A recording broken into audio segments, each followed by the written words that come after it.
Hello लोगोफोर, नोंथांमोननि गेजेराव आरो आं मोनसे गोदानै आपडेट भिडिअ लानानै फैबावबाय। बे आपडेट भिडिअआनो जादों जोंनि बर' सावथुन मुलुगनिनो मुंदांखा फावखुंगुर बिथां सुखबीर काrzीनि सोमोन्दै।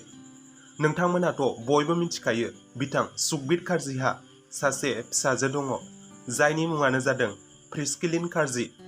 दिनै प्रिस्किलिन काrzीनिनो सेकेन्ड बार्थडे एबा नैथि जोनोम सान आरो बिथां सुखबीर काrzीनि फिसाजो गेदेर प्रिस्किलिन काrzीनि दिनै गोथार जोनोम साननि समावनो बिथांमोनहा आरोबाव नैथि गथ' बेबी बय थामहिनबा फिसाला मोनबावबाय होननानै बिथां सुखबीर काrzीआ गावनि फेसबुकनि गेजेरजों फोरमायदों आरो बिथाङा रंजाखांनायजों इसोरनिसिम साबायखर बावदों।